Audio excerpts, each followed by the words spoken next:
안녕하세요. 그래서 오늘은 정말 옛날부터 이걸 올려야지 생각하고 있었는데 너무 하고 싶은 말이 많다 보니까 오히려 못 올리겠는 거예요. 영상을 완벽하게 만들어서 올리고 싶은 나머지 계속 미뤄지더라고요. 그래서 완벽하게보다는 그냥 지금 당장 하고 싶은 얘기들 천천히 하나씩 해보자 라는 마음으로 영상을 키게 되었습니다. 오늘은 정말 옛날부터 이제 말씀드리고 싶었던 제가 필라테스 강사를 하기 전에 20대 초반에 인하공전 항공운항과를 나와서 대한항공 승무원을 했던 경험이 있어요. 정말 많은 분들이 승무원이라는 직업에 대한 궁금증, 호기심, 또 흥미, 관심이 정말 많으시잖아요. 그래서 그런 관련된 영상을 오늘 만들어 보고자 합니다. 간단하게 타임라인을 말씀드리면 저는 15년도죠. 15년도에 이제 항공운항과에 합격을 하게 되고요. 저는 남들과는 조금 다르게 늦게 대한항공에 된 케이스였어요. 사실 저희 같은 경우에는 항공운항과 친구들은 거의 2학년 때부터 지원을 하게 됩니다. 대한항공. 21살이죠. 21살에 바로 되는 친구들도 있고요. 아니면 조금 공백 기간을 가지고 되는 친구들도 요즘 많은데 저 같은 경우에는 졸업을 하고 나서 한 2년 정도 공백 기간을 가지고 대한항공에 된 케이스였어요. 그래서 2년 정도 공백 기간을 가졌을 때 정말 심적으로 너무 힘들었습니다. 왜냐면은 지금 그때를 생각해보면 너무 어리고 왜 그렇게 급했는지 모르겠지만 그때 당시에는 왜냐면 먼저 된 친구들이 생각보다 많이 있었어요. 같은 반 친구들인데 이제 2학년 때 된 거죠. 그래서 5명, 6명씩 천천히 이제 승무원이 된 친구들이 있는 거예요. 그래서 그때 당시 너무 부러웠고 또 불안한 거예요. 나는 언제 되지? 나는 과연 될까? 나 너무 늦은 거 아닐까? 라는 생각을 그때 당시 많이 했었습니다. 하지만 지금 생각해보면 너무 어리고 너무 그렇게 생각하지 않아도 됐었는데 그때 당시에 왜 그렇게 생각했는지 모르겠지만 여튼 2년 정도를 공백 기간을 가지게 된 케이스예요. 그리고 빨리 되지 않은 케이스입니다. 저는 대한항공 총 4번 지원만에 합격을 한 케이스예요.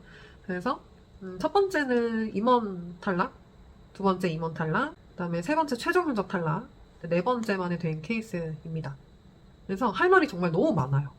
그 면접 과정들, 면접을 어떻게 준비를 했는지, 그 면접을 위한 어떤 아르바이트를 했는지, 또 어떤 공부를 어떻게 했는지 이런 거에 대해서 다른 영상에서 천천히 말씀을 드려볼게요. 옛날에는 인하공전 항공운항과 하면은 거의 모든 사람들이 대한항공 승무원이 된다라고 알고 계시는 분들이 많은데 요즘에는 좀 틀린 말인 것 같아요. 요즘에는 모두가 되는 건 아닌 것 같고요. 많이 옛날보다는 합격률이 줄어든 것 같고 4년제 다른 학과를 나온 사람들 또한 동기 친구들이나 이제 주변 언니들을 봤을 때 굉장히 많았어요. 합격을 한 케이스를 보면. 그래서 나는 항공운항과가 아닌데, 항공서비스학과가 아닌데 승무원이 될까라는 그런 생각은 절대 안 하셔도 될 것 같고요. 4년제 전혀 상관없는 다른 과, 뭐 언어 관련된 과가 아니더라도 다른 곳에서 근무를 했던 분들도 승무원으로 너무 많이 오시는 것 같습니다. 그래서 이직이나 이런 걸 고민하시는 분들도 자신있게 한번 지원해 보셨으면 좋겠어요. 승무원의 문턱이 그렇게 높지 않거든요. 토익이나 토익 스피킹, 뭐 오픽 이런 자격증이 있으면 되고요. 또 관련된 학과가 굳이 아니더라도 언제든지 지원하실 수 있기 때문에 자신있게 한번 지원해 보시는 거를 추천드립니다.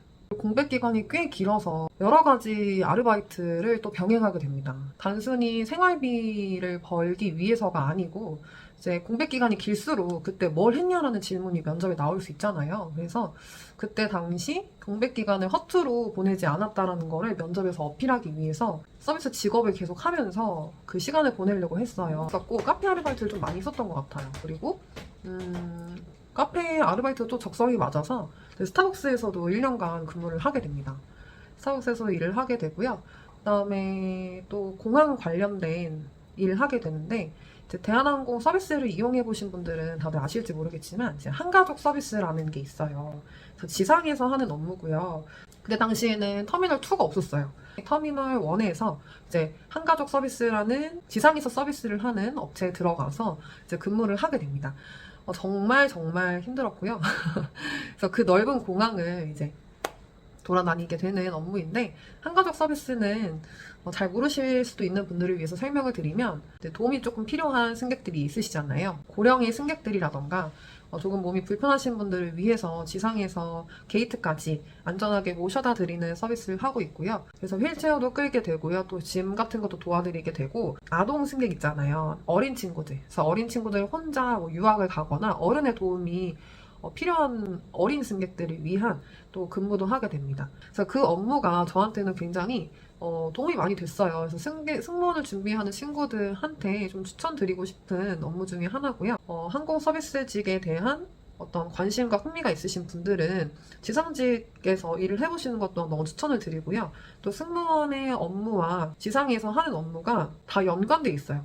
서비스는 지상에서부터 시작돼서 비행기까지 연결이 되기 때문에, 그리고 승객들을 이해하기까지가 훨씬 더 수월해집니다. 그래서 승객들이 비행기에 탑승하기 전에 어떤 과정을 거쳐서 비행기에 탑승하게 되는지에 대한 이해를 할 수 있는 좋은 경험이었던 것 같아요. 그래서 지금 또 지원을 많이 하실지 모르겠지만, 저는 그래서 한가족 서비스라는 데에서 좀 근무를 했었고요. 그래서 그게 저는 면접에서 저의 공항 서비스, 항공 서비스에 대한 면접에서 어필할 때 도움이 많이 됐던 것 같아요. 그리고 또 저는 대한항공에 바로 합격한 게 아니었고요. 저는 총 4번의 면접을 보게 되는데요. 대한항공의 면접은 서류 면접이 있고요. 그다음에 서류 면접에 붙게 된다면 실무 면접이 있습니다. 지금은 코로나 시기 이후로 영상 면접으로 다 바뀌었는데, 저 때만 해도 1차 면접까지도 다 영상이 아닌 직접 가서 대면 면접을 봤었어요. 서류가 통과하면 1차 면접, 실무 면접을 보게 되고, 그 실무 면접에 통과를 한 사람만이 임원 면접을 보게 됩니다. 그래서 임원 면접에서도 마찬가지로 이제 다대 면접으로 진행이 되고요. 임원 면접, 2차 면접에서는 영어 면접까지 봤었어요. 그래서 기내방송문 같은 거를 읽고 영어의 발음이라던가 이런 것들을 확인을 하고, 일반 면접관이 아닌 영어를 좀 능통하게 하시는 분이 면접관에 계셔서 1대1로 가벼운 면접 질문을 하게 됩니다. 그래서 사실 그렇게 어려운 질문은 아니었어요. 뭐 자기소개를 영어로 간단하게 한다거나, 아니면은 뭐 취미 같은 것도 영어로 물어보시고요. 이런 가벼운 스몰 토크 정도의 난이도였어요. 그래서 대한항공의 면접 자체가 사실 그렇게 어려운 편이 아니기 때문에, 그래서 대한항공 면접을 준비하시는 분들은 자연스럽게 보여주시려고 하는 게 가장 중요한 것 같습니다. 그래서 추후에 제가 면접에 관해서는 조금 더 디테일하게 다른 영상을 만들 예정이거든요. 그래서 그런 영상을 참고해 주시면 될 것 같고요. 일단은 그리고 2차 면접에 통과가 되신 분들은 그 다음에 최종 면접을 가게 되는데요. 최종 면접은 진짜 말 그대로 최종이에요. 그래서 이제 최종까지 된다면 이제 합격을 하신 겁니다. 근데 저는 총 4번을 봤다고 말씀드렸잖아요. 그래서 첫 번째는 임원 2차에서 탈락하고, 두 번째도 임원 2차에서 탈락했고요. 그 다음에 세 번째도 최종 면접에서 탈락하게 됩니다. 최종에서. 최종 면접에서 떨어졌을 때가 제일 심리적으로 힘들었어요. 왜냐면 정말 1차부터 서류부터 시작해서 1차, 2차, 3차 정말 길거든요. 거의 한 2개월, 3개월이 걸리는데, 최종에서 떨어졌을 땐 정말 너무 힘들어서 펑펑 울었던 기억이 나요. 그래서 4번째 만에 됐습니다. 4번째 지원 다시 처음부터 시작이 되고요. 서류 또 1차, 2차, 3차를 거쳐서 최종에서 합격을 한 케이스입니다. 좀 어렵게 된 케이스예요. 총 4번 면접을 봤으니까 거의 한 10번 넘게 대면 면접을 본 거죠. 다 지나고 나니, 그때 당시에 너무 힘들었지만 다 지나고 나니 저한테는 굉장히 소중한 경험이 됐습니다. 면접을 많이 봐서 그런지 이제는 남들 앞에서 뭐 얘기하거나 하는 거에 있어서 두려움이 그때 굉장히 많이 없어졌어요. 그래서 제가 필라테스 강사를 하면서 처음에 되게 적응을 잘 한 이유도 면접을 많이 보다 보니까, 그때 또 면접 분위기가 얼마나 떨려요. 엄청 떨리고, 막 떨리지 않은 척을 하려고 더 떨리잖아요. 그래서 저도 알죠. 다 겪어봤으니까. 그래서 그때 당시에 사람들 앞에서 얘기를 많이 하는 연습을 하다 보니까 이제 조금씩 말을 하는 거에 있어서 자신감도 생기고, 또 남들 앞에 서서 이렇게 얘기를 하는 것 자체에 대한 두려움이 그때 당시에 굉장히 많이 사라졌던 것 같습니다. 그래서 이게 다 지나고 보면은 다 저한테 피가 되고 살이 되는 경험들이었던 것 같아요. 그래서 면접에 계속 떨어지시는 분들 낙담하지 마시고, 다음에 더 잘하면 된다, 다음에 붙으면 돼 라는 마인드를 가지셨으면 좋겠습니다. 그래서 실제로 제가 입사를 했을 때 제가 그때 당시에 나이가 22살이었어요. 18년도 22살이었기 때문에 너무너무 어렸죠. 그래서 그때 당시에는 주변 친구들이 다 승무원이 먼저 되니까 너무 늦은 것 같았어요. 지금 생각해보면 너무 어린 나이였는데, 그때 당시에는 1학년 지나고 2학년 때부터 바로 이제 취직 준비를 한단 말이에요. 면접도 그때 보러 다니고, 공채가 뜨면은 막 그 난리가 나요. 분위기가. 그때 당시에 먼저 된 친구들이 있다 보니까, 나 너무 늦었다. 나 안 되면 어떡하지? 라는 두려움과 불안함이 항상 떨었던 것 같아요. 근데 제가 18년도 입사 당시에 이제 그 분위기를 좀 설명을 드리면, 입사했을 때 제 동기들의 나이 분포를 쭉 보면 저희가 정말 어렸고요. 21살, 22살인 친구들이 너무 어린 친구들이고, 거의 대부분 27, 25 이상의 언니들이 굉장히 많았어요. 25, 26, 27, 28, 29, 30까지 있었던 것 같아요. 그래서, 절대 25살만 돼도 막 카페 같은 데 찾아보면 저 늦었을까요? 뭐, 저 아직 승무원 되기 너무 늦었을까요? 막 이렇게 올라오는 글들이 많은데 절대 늦지 않았다고 말씀드리고 싶고요. 그다음에 어린 나이의 친구보다는 조금 이제 사회 경험도 하고 대학 생활도 하면서 여러 가지 경험들을 한 사람들이 제가 봤을 때는 더 회사에 적응을 잘 하는 것 같습니다. 제 개인적인 생각이에요. 물론 어린 친구들도 다 잘하는 친구들이 많지만 저도 그때 당시 너무 어렸고 또 제 동기 친구들을 보면 어렸을 때 들어가는 것도 물론 너무 좋은 경험이지만 사회 경험도 해보고 여러 가지 경험을 겪고 나서 이제 승무원이 됐을 때 더 롱런 오래 하는 친구들이 많았던 것 같습니다. 그래서 언니들 그때 당시에 동기 언니들도 지금까지 아주 너무 잘 다니고 있는 사람들도 많더라고요. 그래서 저 같은 경우는 좀 특이한 케이스라고 생각하시면 좋고요. 여러 가지 경험들을 하고 내가 조금 단단해졌을 때 승무원에 지원해보시는 거 너무 추천드립니다. 그래서 저는 이제 1년 정도 일을 하고 바로 이제 그만둔 케이스였는데요. 가장 궁금해하시는 왜 그만뒀는지에 대해서 좀 얘기를 해보자 해요. 일단은 첫 번째, 너무 어렵습니다. 너무 어렵고요. 사실 쉬운 직업은 아니에요. 밤낮이 바뀌어서 일을 해야 되고요. 또 계속해서 환경이 변하잖아요. 장점도 물론 있지만 단점 또한 분명히 존재하는 직업입니다. 그래서 그거에 대해서 감당할 수 있는 심리적인 성숙함이 이루어지지 않았을 때였어요. 그때 당시에 저는 외부에서 오는 스트레스에 또 취약했고요. 지금은 아니지만 지금 너무 단단해졌죠. 그래서 지금 하면 계속 할 수 있었을 거예요, 아마. 비행 자체가 너무 꿈꿔왔던 비행이었지만 막상 비행을 해보니까 제가 생각했던 것과는 너무 달라서 저는 빠른 결정을 했던 케이스였어요. 일단 너무 어렵다. 너무 어렵고 사회 경험에 대한 다른 경험에 대한 목마름이 있었습니다. 그래서 저는 항공운항과를 나왔던 케이스였기 때문에 정말 그냥 승무원이 되는 것만을 바라봤어요. 고등학교 때부터. 그래서 고등학교 3학년 때부터 고3 19, 이제 19, 20, 21, 22 까지 거의 5년 가까이를 제 승무원 하나만 보고 이렇게 달려왔던 사람이라 막상 승무원이 돼보니까 승무원 말고 다른 것도 해보고 싶은 거예요. 나라는 사람에 대해서 잘 몰랐던 것 같아요. 워낙 어렸을 때부터 하나의 꿈을 정해놓고 달려가는 것도 너무 좋다고 생각합니다만 특히 저는 이걸 좀 한국 사회의 문제라고 생각하는데 나에 대해서 잘 모르는 사람들이 너무 많아요. 각각 개인이 가진 장점과 성향이 다 다르고 내가 뭘 잘하는지 그리고 뭐에 관심이 있는지에 대한 그런 인지가 잘 안 되는 사람들이 굉장히 많은 것 같습니다. 그 중에 저도 한 명이었어요. 왜냐면 그냥 성적 잘 받게끔 공부 열심히 하고 책상에 앉아서 공부하는 시간 말고는 나에 대해서 탐구하는 시간은 많지 않잖아요, 솔직히. 이 한국 사회에서. 그리고 내가 뭘 잘하는지 그다음에 내가 어떤 걸 하고 싶은지에 대한 그런 공부가 부족했던 것 같아요. 그래서 만약 승무원이 하고 싶었었고 어린 마음에 그래서 항공운항과를 그래서 준비를 했습니다. 그래서 근데 항공운항과에 합격을 하니 이제 승무원이 돼야 되잖아요. 그 승무원이 되기 위한 또 열심히 준비를 했죠. 면접 준비도 하고 학교 생활도 열심히 했어요. 그래서 승무원이 된 거예요. 근데 승무원이 막상 돼보니까 이제 나라는 사람에 대해서 그때부터 인지가 되기 시작한 거죠. 더 늦기 전에 다른 길을 한번 찾아보자 라는 마음이 그때 들었습니다. 과감하게 그만두게 됐고요. 그 선택에 대해서는 아직도 후회하진 않아요. 승무원을 원하시는 분들 많으시잖아요. 그래서 꼭 말씀드리고 싶은 게 있어요. 이건 사실 승무원에만 국한된 이야기가 아니라고 저는 생각을 하는데요. 일단은 나라는 사람에 대해서 잘 알아야 해요. 제가 항상 다른 영상에서도 말을 많이 하지만 나는 나라는 사람에 대해서 나 스스로 잘 인지하고 있나? 라는 거에 대한 질문을 먼저 던져봐야 된다고 생각합니다. 그래서 직업을 선택하기 전에 남들이 봤을 때 비춰지는 내 모습 말고요. 내가 진짜 그 직업을 했을 때 행복할 수 있는지에 대해서 먼저 고민을 해보셔야 된다는 거죠.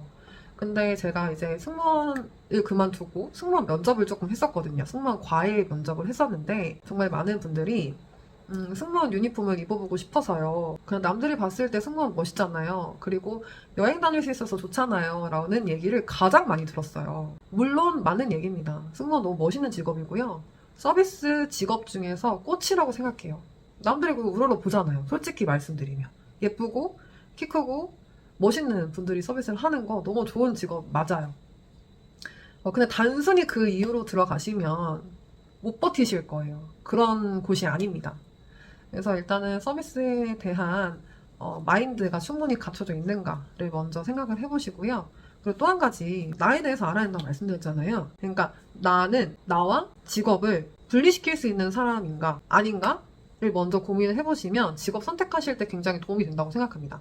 일단 저 같은 경우에는 저라는 사람과 직업과의 분리가 잘 안 되는 사람이에요. 직업을 통해서 나라는 사람을 표출하고 싶은 사람이었어요. 그래서 직업을 단순히 제 수단으로만 생각을 못하는 거죠. 나라는 사람을 표현하고 싶었고요. 성장하고자 했고 발전하고자 싶어 했어요. 직업을 통해서. 지나고 보니 저는 그런 사람이었더라고요. 그래서 지금의 직업이 필라테스 강사잖아요. 그래서 필라테스 강사라는 직업이 저한테 너무 잘 맞는 직업이에요. 필라테스 강사라는 직업이 좋은 직업이다, 나쁜 직업이다는 직업을 하고 있는 사람의 성향과 자질에 따라서 달라진다고 생각합니다. 승무원도 똑같아요. 승무원이라는 직업 자체가 나쁘고 좋은 직업이 절대 아니고요. 그렇게 판단할 수가 절대 없고요.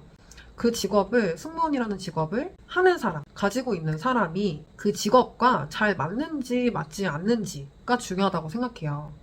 그래서 만약에 나는 발전하고 싶다, 더 성장하고 싶다, 그리고 나라는 사람을 계속 표현하고 싶다 라고 하시는 분들은 승무원이라는 직업과는 조금 맞지 않을 가능성이 있습니다. 하지만 롱런 하시는 분들이 굉장히 많아요. 그렇잖아요. 승무원 오래 하시는 분들 많잖아요. 그럼 그런 분들은 어떤 분인가를 이제 관찰을 해보니 나라는 사람과 직업을 잘 분리할 수 있는 사람이더라고요. 제가 관찰해봤을 때 나를 굳이 직업을 통해서 표현하고자 하는 욕구와 갈망이 별로 없는 사람들이었어요. 나는 나대로 내가 좋아하는 걸 하면서 잘 살 거고 또 승무원인 직업을 잘 이용을 하는 거죠. 내가 하고 싶은 것들을 위해서. 그래서 직업과 나라는 사람을 좀 분리를 시켜서 내가 가지고 있는 직업 자체를 조금 이제 수단으로, 방법으로 쓰시는 분들이 롱런 하시는 분들이었어요.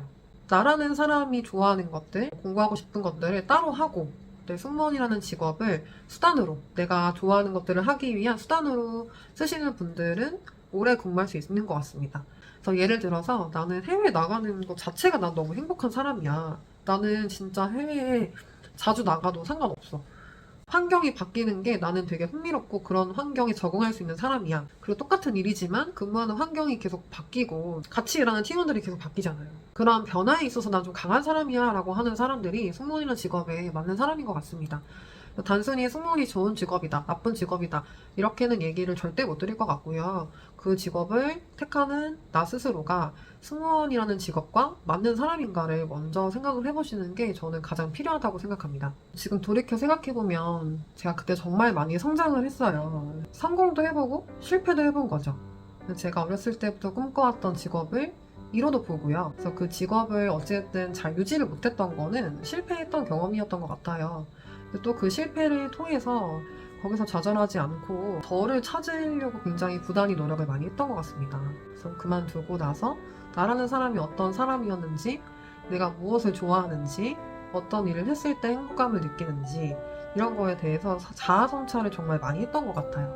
그래서 그런 것들을 미리 조금 알았다면 좋았을 텐데 라는 생각이 있어서 이런 영상을 찍게 되었고요. 그때 당시의 경험들이 저한테는 굉장한 소중한 기억이고 성장할 수 있게 도와주었던 자양분이 됐던 경험들이었기 때문에 그때 당시 면접 기록들과 무슨 질문을 받았는지 또 그때 당시의 면접 환경이 어땠는지 이런 것들을 다 기록을 해놨습니다. 그래서 그런 것들을 이제 천천히 영상을 통해서 말씀드리고 싶고요. 앞으로의 영상들이 더 많이 관련된 영상들이 나올 테니까 많이 시청해주시고 궁금한 부분들을 댓글로 달아주시면 계속해서 자주 영상을 올리겠습니다. 그래서 오늘 시청해주셔서 감사하고요.